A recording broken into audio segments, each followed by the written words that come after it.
Hello everybody, welcome to the live session by Infinity Learn by Sri Chaitanya. I am Misbah, your maths educator, and we were talking about real numbers in the previous session, and in this session as well, we'll talk about the decimal representation of real numbers, and we'll see some operations on irrational numbers, that is rationalization of the denominator. So I hope you guys are ready. Just confirm in the chat if you guys are able to hear and see me properly. Hello Red Quartz, welcome to this session. Am I audible and visible to you?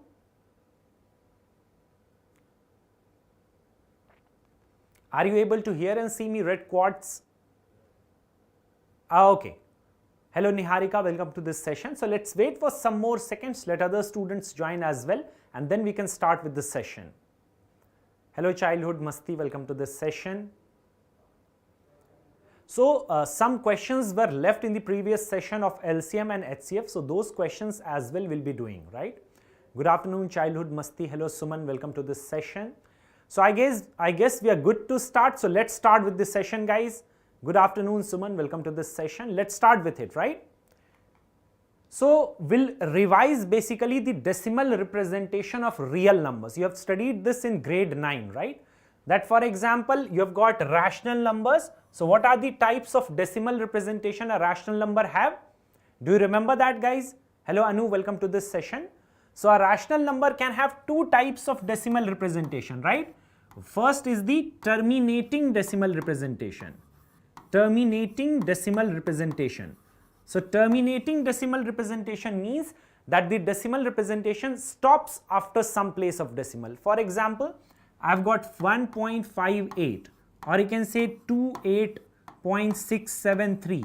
These are examples of terminating decimal representation because it is stopping after some places of decimal. I hope that is okay with you.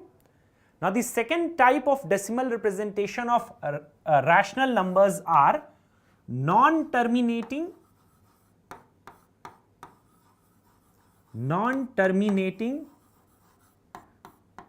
but repeating, right? Non-terminating but repeating, or you can say recurring.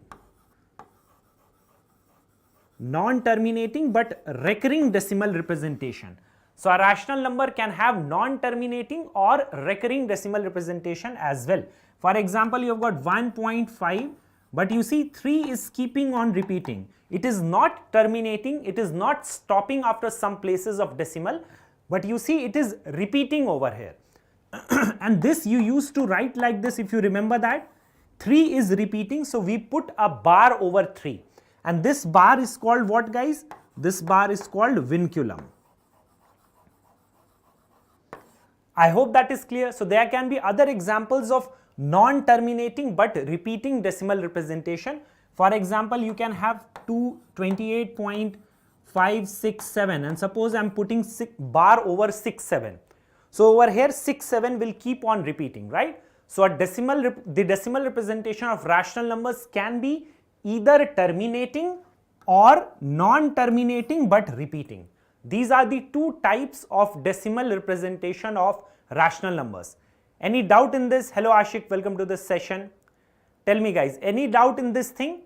Now you have also studied in grade 9 how to convert non-terminating but recurring decimal form in the form of p by q, where p and q are integers and q is not equal to 0. Hi Harshini, welcome to this session. So I'm giving a question to you, you must have done that. Can you write it in the form of p by q, where p and q are integers and q is not equal to 0? Basically you have to show it as a ratio of two integers where the denominator is not equal to 0.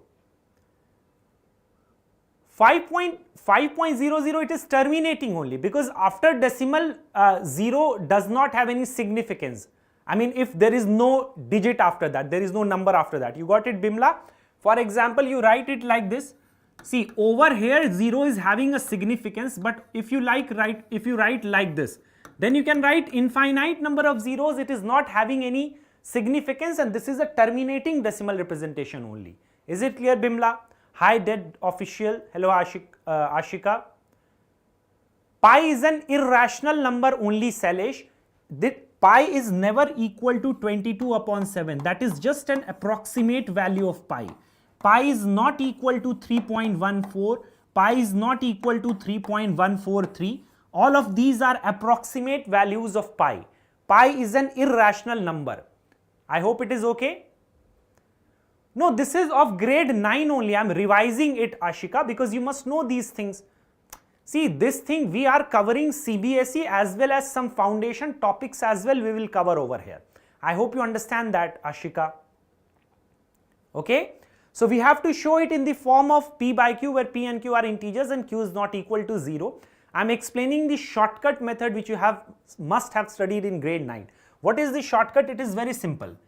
Take the complete number, that is 53, subtract the number on which bar is not there. So, on 5 bar is not there, divided by on how many digits bar is there, on 1 digit bar is there, so it will come 9 over here.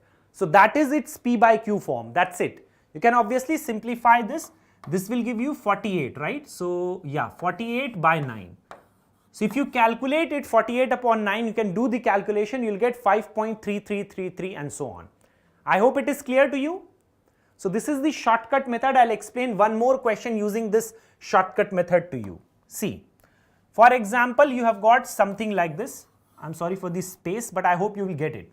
For example, I have got 52.132 and a bar over 2. Okay. So, you will never get such a big number, just understand that, but I am using this question to make you remember the shortcut method. You have to represent it in the form of P by Q, where P and Q are integers and Q is not equal to 0. Yes, childhood, therefore I had taken this example. So, what you will do? Take the complete number is 52132, okay. Now, subtract the part of the number on which bar is not there. So, you see 5213, bar is not there, so you have to subtract this whole thing.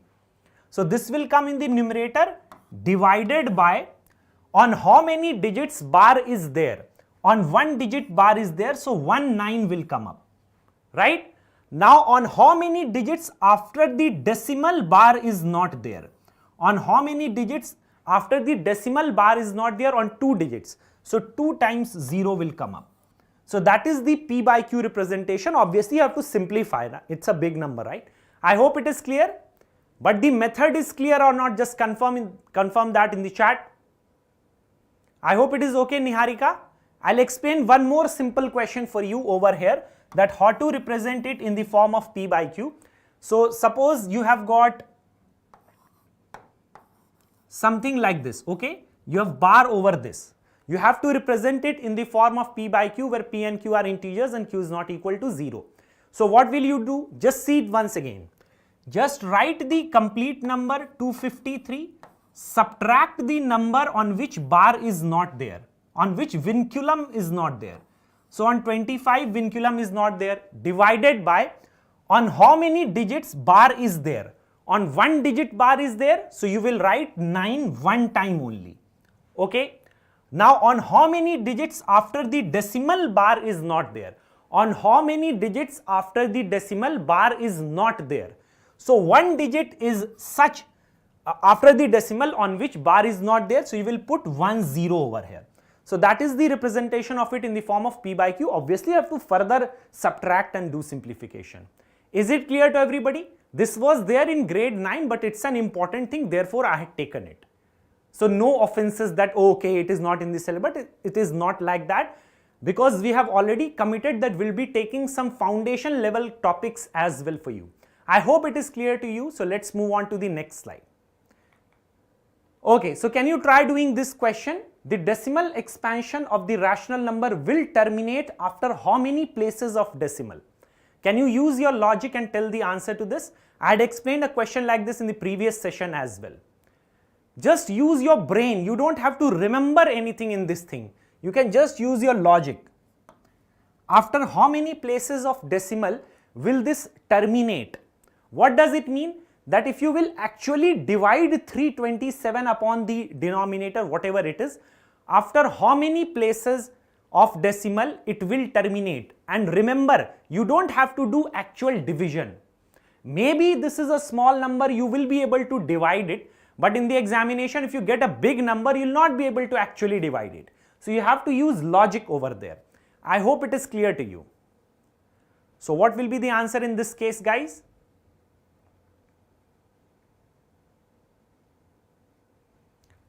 So basically understand it very logically.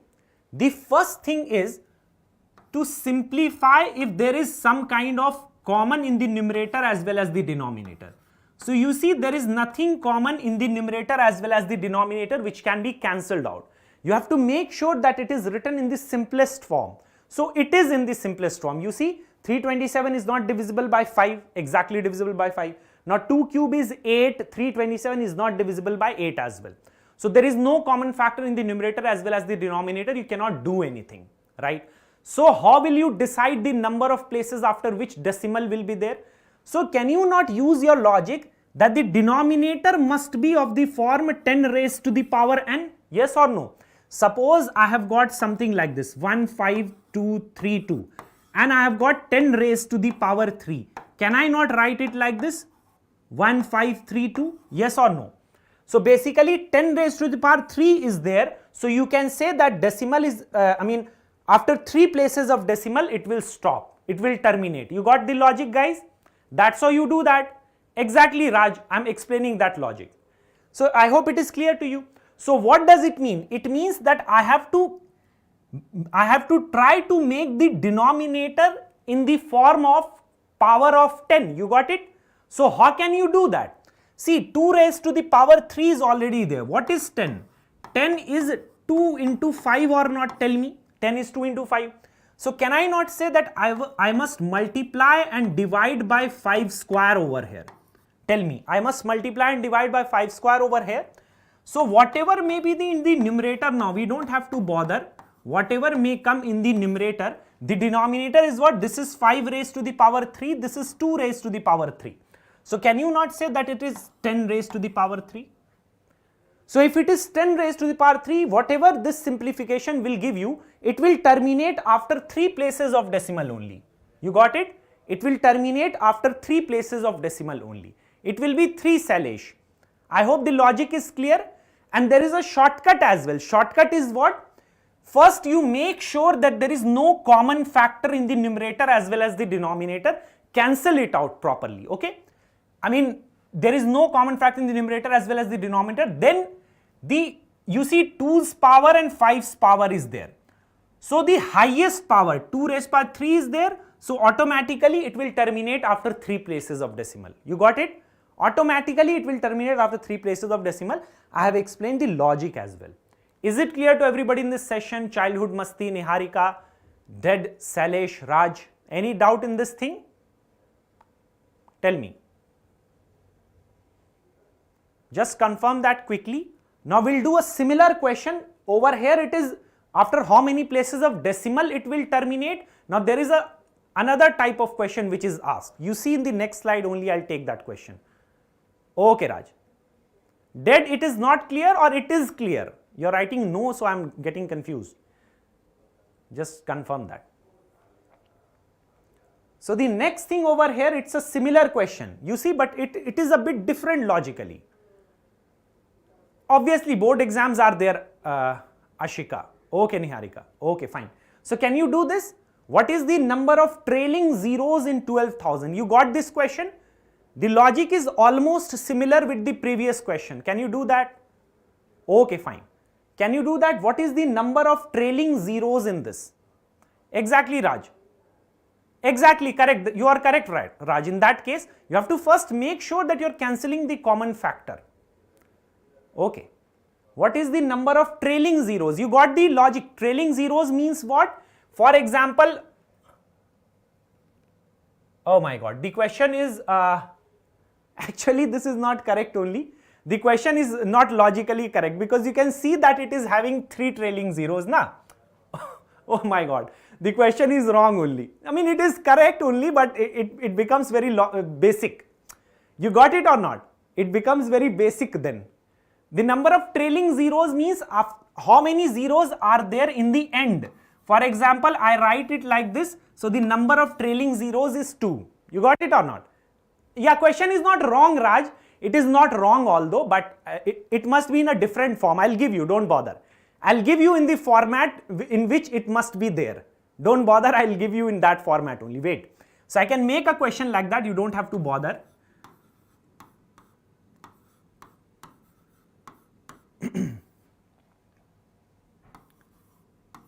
Okay. So can you tell me what is the number of trailing zeros in this number? It is such a big number. Can you tell the number of trailing zeros over here? It is 4 cube, 7 raised to the power 4, 5 cube into 13. Yeah, the question is not wrong, but it is directly given. My goodness, it is already given 3 zeros, na? Okay. Now, can you tell me what will be the number of trailing zeros? You got the question? The question is asking that if you will actually multiply these things, if you simplify and multiply, what will be the number of zeros in the end? Got the question? So that is the meaning of trailing zeros. So can you tell what will be the answer over here? Number of trailing zeros over here. So it is very simple logic which you can use. Logic is similar to the previous slide only. So dead official is getting 3. What about other students? Okay, Salesh is also getting 3. So basically number of trailing zeros means what? No, Raj, yes, that is the reason I am giving this question. See, number of trailing zeros means, it means this is 25 into 100 or not, tell me. It means it is 25 into 10 raised to the power 2 or not, tell me. You got it? It means in the factorization of this number, how many tens you can make. That will be the number of trailing zeros or not, tell me. In the factorization of this number, the number of tens which you can make, that will be the number of trailing zeros. Yes, Babuan, is it okay? Welcome to this session, Babuan. Correct? Yes, Babuan, I am able to recognize you. So you see over here, so basically don't forget that you have got 4 over here. So 4 can be written as 2 square raised to the power 3. This is 7 raised to the power 4 into 5 raised to the power 3 into 13 over here. Now you see this thing, can I write, you know that power of power, it will be multiplied. So isn't it something like this? So 5 cube into 13. So how many tens can you make? Just use your logic. 5 raised to the power 3 is there, 2 raised to the power 6 is there. So only 2 raised to the power 3 you can take na, and 5 raised to the power 3 over here. Other 2 raised to the power 3 will be left. You cannot combine them to make 10. So basically it will be 10 raised to the power 3 or not, tell me.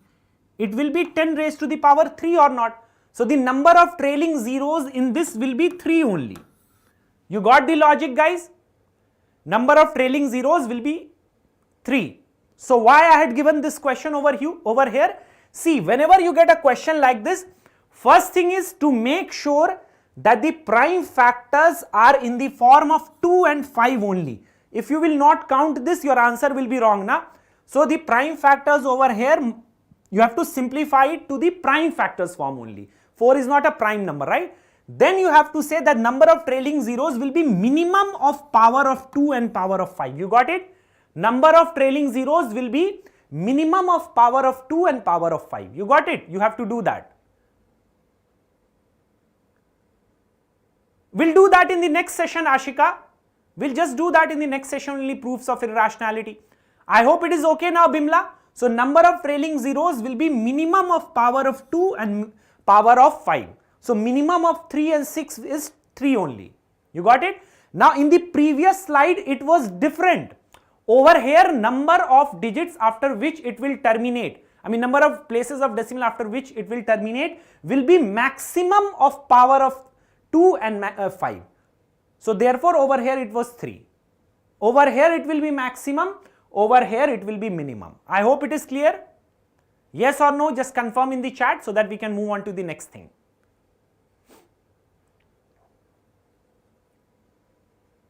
Is it clear to everybody over here in this session, guys? Just confirm that.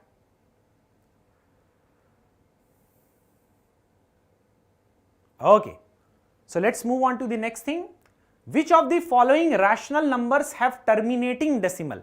So again I am saying this is not in your syllabus this year, But still I'm explaining because we will be doing foundation things as well. We'll try to touch the concepts.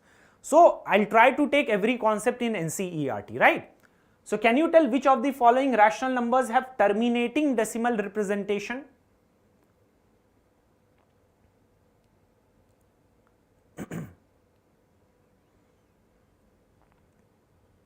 So it is, if you have got rational numbers, it can have two types of decimal representation.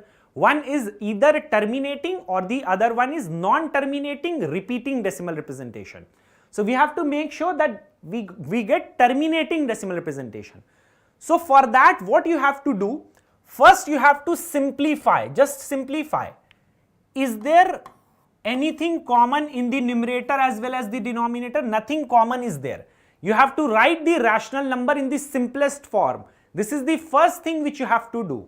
Make sure that you write the rational number in the simplest form. Then what you have to do? Prime factorize its denominator. 2 to 5 can be written as what, guys? 2 to 5 is 25 into 9. So this is 3 square into 5 square. You got it? The denominator over here is 3 square into 5 square. Now this also, first make sure that it is in the simplest form. So it is already in the simplest form. There is nothing common in the numerator as well as the denominator.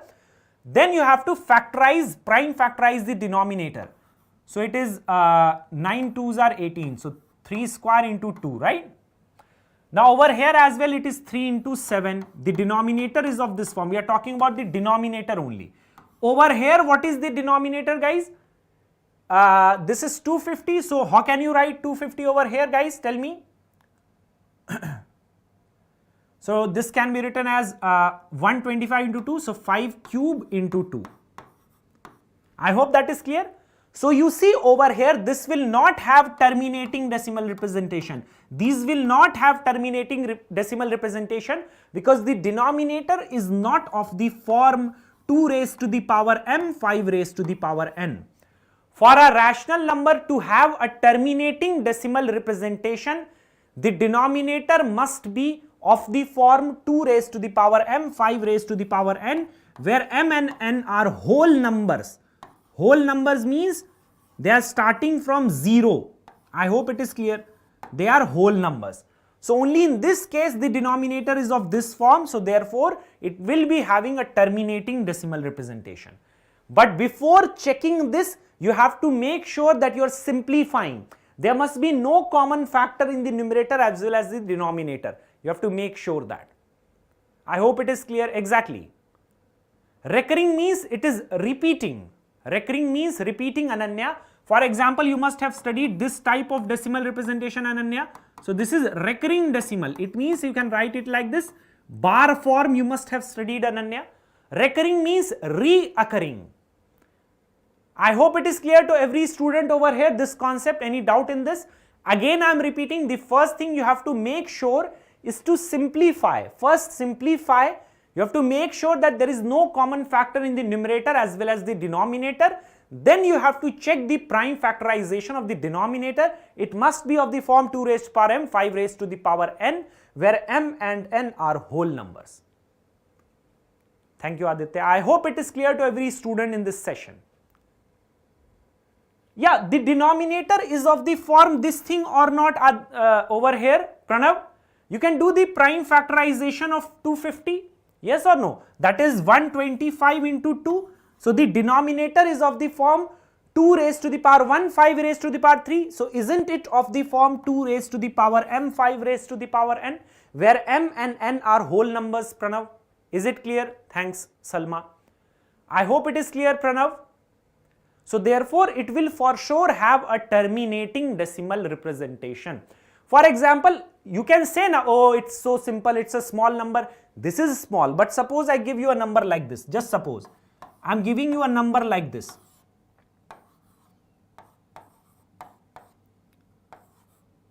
Can you actually divide and check its decimal representation? No. You cannot divide and check its decimal representation. The only thing you have to see is there is no common factor in the numerator as well as the denominator. You can check that there is no common factor. The denominator is of the form 2 raised to the power m, 5 raised to the power n. So this will for sure have a terminating decimal representation. I hope it is clear. Okay? Okay. Now decimal representation of irrational numbers I had already explained. Decimal representation of irrational numbers are neither terminating nor repeating. It means, for example, I am taking 12 point anything I can say. Wait, it is not looking good. It must be perfect. So suppose 12.1732, something like that. You got it? There is no pattern after the decimal. It is neither terminating, it is not stopping after some places of decimal, and it is not repeating as well. So therefore this is an irrational number. You got it? Neither terminating nor repeating. You can take another example. For example, 372.56389 ... It is neither terminating nor repeating decimal representation. Again I will say, pi is an irrational number. It is not equal to 22/7. 22/7 is just an approximate value of pi for calculation purposes. Pi is not equal to 3.14. Pi is not equal to 3.143. These are just approximate values of pi for calculation purposes. You can never ever write an irrational number in the form of ratio of two integers. I hope it is clear. That we have already done in the previous example and previous class, Ananya. That's what I am saying. This is a series going on. Please follow it, right? Pioneer series for grade 10 students. You cannot do that. That is not possible. The difference between prime and co-prime. See, prime number is a number having two factors only. For example, 2 is a prime number because it is having two factors only. 3 is a prime number because it is having two factors only. 13 is a prime number because it is having two factors only. And when you talk about co-prime numbers, you every time talk about a pair of numbers. Whenever you talk about co-prime numbers, you talk about a pair of numbers every time. Okay? It means, for example, no, it is not like that, Raj Chetri, you did a mistake. Co-prime numbers means, for example, you see, if I am taking these two numbers, these are co-prime numbers because you see there is no common factor except 1. Two numbers whose HCF is 1, they are co-prime numbers. There is no common factor except 1. For example, you can take anything, for example 3 and you can take 17, these are co-prime factors, co-prime numbers, something like that. For example, 18 and you can say, for example 18 and over here any other number you can think of in your mind, these are co-prime numbers, right? There is no common factor between them except 1. I hope it is clear. 10 is not a prime number, it's a composite number. Yes. Exactly, Pranav. That is correct. No, but that is not ratio of two integers. Na dead official which you are saying, root 3 upon 1 you can write, but root 3 is not an integer. Na. Is root 3 an integer? I hope it is clear. Is root 3 an integer? Dead official. No. Aditya, twin prime numbers are prime numbers whose difference is 2. For example, 3 and 5, they are twin prime numbers because their difference is 2. For example, 5 and 7 are twin prime numbers, their difference is 2. For example, 11 and 13, they are twin prime numbers. Prime numbers whose difference is 2, they are twin prime numbers. I hope it is clear. 1 is neither prime nor composite because only one factor is there. 2 is a prime number because two factors are there, that is 1 and 2. I hope it is clear, Salma. Exactly correct, Ashika. I hope dead official it is clear to you. I hope Aditya it is clear to you. Just confirm that. Yes. Let's move on to the next thing, otherwise we can keep on doing that, na? Thank you, Ananya. It will never end. Let us move on to the next thing. So I hope we have got the decimal representation of irrational numbers. Now one more thing I will explain. Please hear it very patiently. It must be clear for your life. See, for example, you finding the square root of a number, for example 2. 2 is not a perfect square number. So therefore root 2 is an irrational number. In the same manner, if you find square root of 10, 10 is not a perfect square number. Therefore root 10 is an irrational number. In the same manner, cube root of, suppose I find cube root of 10, this is an irrational number because 10 is not a perfect cube number. You got it? But if you find the cube root of 27, This is not an irrational number because this will give you 3. You got the logic? In the same manner, if you find the 4th root of 12, suppose, this is an irrational number. The reason being, you cannot write 12 as the 4th power of a number. You got it? But if you find 4th power of 16, 4th root of 16, this will give you 2. I'm neglecting the negative things and all that. So therefore, you will say this is a rational number. This is not an irrational number. You got it? But if you find 4th root of 15, that is an irrational number because 15 cannot be written as the 4th power of a number. Hello Madhumala, I hope it is clear. Exactly, root 4 is an irrational number, correct. We'll do that, Salma, obviously. Please don't spam, otherwise. Exactly, correct, Ashika. But if you will find, you see cube root of 10, that will not be a rational number. I hope it is clear. Any doubt in the definition of rational, irrational numbers? Just make sure, guys, these are the very basics of mathematics. If these things are not clear, you will face issues for sure. I hope it is clear to everybody in this session. Just confirm that in the chat, guys. Okay, fine. Okay, that's good. Now, one more thing which you have already done in grade 9, that is rationalization of denominator. It is used many a times and it is one of the important concepts which you must know. No, it is not like that, Pranav. No, it can be perfect cube, imperfect cube. For example, this is an irrational number. It is not like that, Pranav. This is an irrational number because 10 cannot be written as a cube of a number. You got it? This is an irrational number because 12 cannot be written as a 4th power of a number. You got it, Pranav? But this is a rational number because 16 can be written as 2 raised to the power 4, na? You got that logic or not? Pranav? Yep.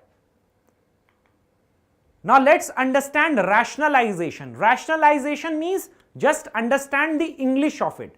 To make something rational. So what will you make rational? Which is irrational. If something is irrational, you have to make it rational. That's it. Why do you do that? So as to make calculation easier, or many a times so as to compare things properly, so as to estimate things properly. I will explain why do we do rationalization. Just understand with an example. For example, if I have got 5 by root 3, you see denominator is an irrational number over here. Got it or not? Denominator is an irrational number over here. Suppose you want to estimate its value. What will be its approximate value? See, you can never write equal to because you can never find exact value of root 3. That is an irrational number. You can never find the exact value of an irrational number, but you can find the approximate value, right? So approximation sign is this. You must have seen that. This is approximate sign, approximately equal to. So what is this approximately equal to? 1.732. You must have seen that approximate value of root 3 is 1.732. You got it or not? So therefore, this is approximately equal to 5 divided by 1.732. Is it okay or not? Tell me. Exactly, Ashika. Is it okay? But you see, calculating it is complex or not? Still it is complex. Still simplifying this is complex. But if I know how to rationalize, what will happen? See, if I rationalize the denominator over here, rationalizing the denominator means making the denominator a rational number, that's it. For that, I have to multiply and divide by root 3 over here. Why I am doing that? Because I know in my mind that root 3 into root 3 is what? Root 3 into root 3 is root 3 the whole square, yes or no? And you have studied this thing, this will be equal to 3 or not? Tell me, guys. This will be equal to 3. So it means this will be giving us 5 root 3 upon 3. You got it? Now you can easily estimate because root 3 approximately, again this is not exactly equal, 1.732 divided by 3. Now this approximation is easier than this. You got it? So that's why many a times you do rationalization, sometimes simplification also is needed, therefore you do rationalization. That is again approximate value, Ananya. Exact value you can never write. I hope you understand. Sometimes you can use 1.7 as well. It depends on the situation. Exactly, Raj. I hope it is clear. Exactly, someone, that is correct. Is it clear that why do we actually rationalize the denominator and how we can rationalize the denominator in this case? Is it clear to everybody, guys? Any doubt in this thing? Tell me. Any doubt in this thing?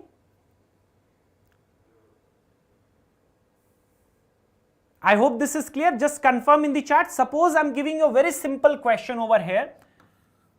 Can you tell me what will you get after rationalizing the denominator in this case? What is 6 upon root 3? Just answer that quickly so that we'll do different type of rationalization. No, then you don't have to rationalize. Why will you rationalize, Pranav? Then you don't need to do it, na, actually. See, you cannot divide by an irrational number, therefore you need to rationalize. Use that logic. See, for example, can you divide it? Tell me. Pranav, can you do this division? Can you do this division? You cannot do that, na? Tell that, Pranav. Can you do this division? No, it is not possible. But you can do this division or not? Tell me, Pranav. If denominator is a rational number, then division you can do. You can have an approximate value in your mind. So therefore we do that. So what I will do in order to rationalize the denominator, I have to multiply and divide by root 3 in the numerator as well as the denominator. So I'll get 6 root 3 upon root 3 into root 3 is 3. So this is what? 2 root 3. So 2 root 3 is the simple answer. I hope it is clear to everybody over here. Now suppose I give a question, a different question over here. Suppose, I'm sorry, my board is not looking very good. Suppose I give you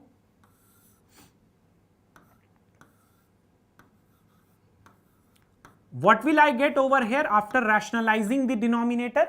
Every time you cannot rationalize like that, na? Suppose you have got two terms in the denominator, two irrational numbers are there. How can you rationalize the denominator?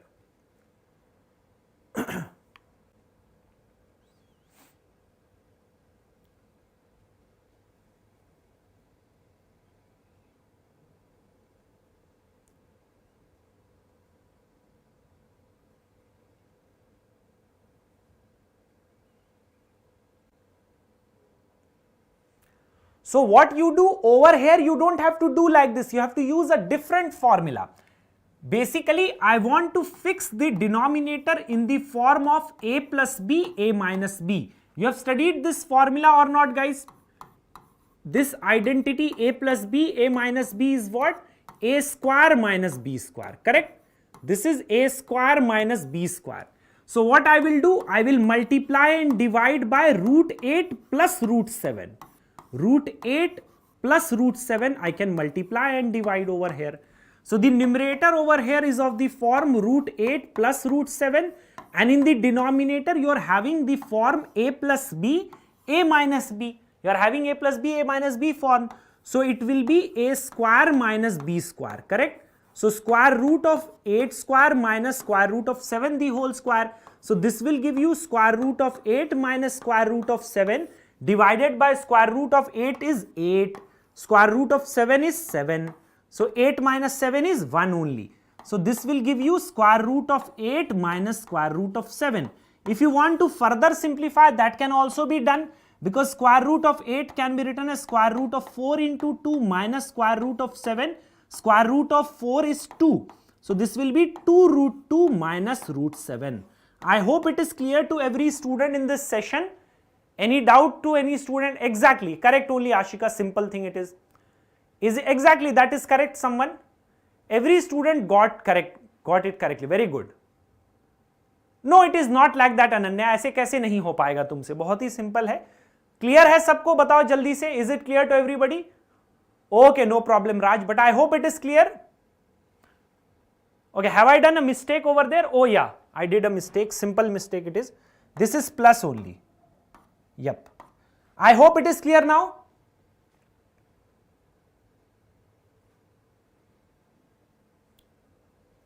चलो, clear है सबको? एक question इस पे करते हैं. Let us do one question. Can you do this one guys? ये देखो, ये 3 पार्ट्स हैं. You have got 3 parts of this question.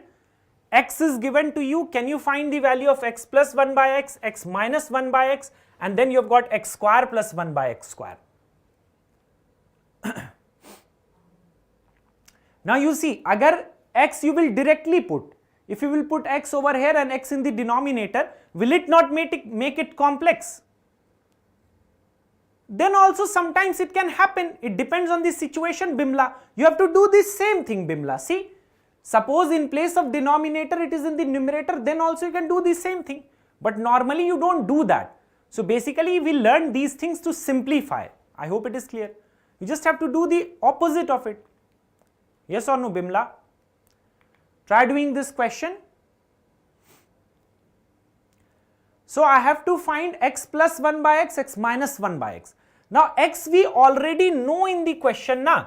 Now don't put x over here directly, no need of that. Can I find 1 by x, guys? 1 by x is what? 1 by 9 minus 4 root 5. 1 by 9 minus 4 root 5. So what will I do? I'll rationalize the denominator. So I will multiply and divide by 9 plus 4 root 5. I can do 9 plus 4 root 5 over here, right?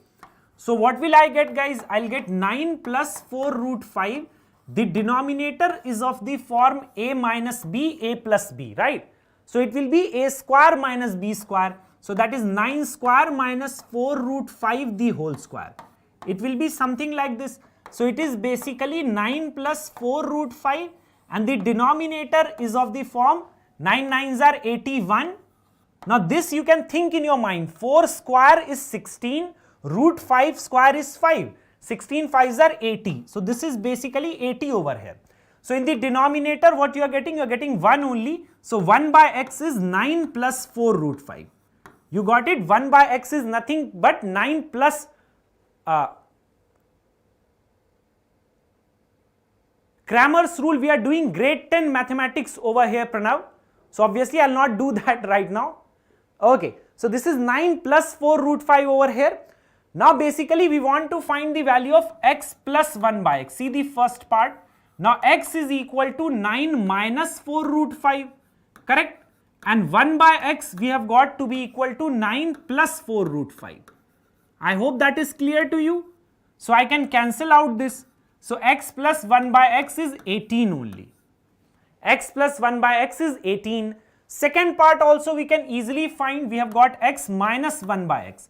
So x we have got to be equal to 9 minus 4 root 5 minus x. 1 by x will be what? 1 by x is this. So it is 9 plus 4 root 5. I hope that is clear to everybody in this session. Now I can simplify this. Just open up the bracket. You will get 9 minus 4 root 5 minus 9 minus 4 root 5. So you see over here 9 will be cancelled out and this is minus 4 root 5 minus 4 root 5. So it is minus 8 root 5. So this is the value of x minus 1 by x. I hope it is clear. Thanks, Rachit. Second part, first part is 18, second part is minus 8 root 5. I hope it is clear to everybody in this session. Now the third part of this question is a bit different, wherein you have to use identity, wherein you have to use formula over here. Can you not say this formula you have studied since childhood, right? Have you studied a plus b the whole square identity? It is equal to what? A square plus b square plus 2ab. You can write it like this. I hope that is clear. So can you not write it from here that a square plus b square is equal to a plus b the whole square minus 2ab. Can I do like this? Tell me, guys. Minus 2ab. A plus b the whole square minus 2ab we can do. In the same manner, if I want to find x square plus 1 by x square, can I not say it is equal to x plus 1 by x the whole square minus 2 into x into 1 by x? Yes or no? Can I do something like this? This will be cancelled out over here. Clear or not, guys? Exactly. Now you see x plus 1 by x we already know, that is 18. So I can put 18 over here. So this is 18 square minus 2. 18 square is what? 324. 324 minus 2 is 322. Any doubt in this question to any student in this class? Just confirm that in the chat. Is it clear? Pranav, Raj, Rachit, Ashika, Salma, Advait? Exactly. Any doubt to any student in this session?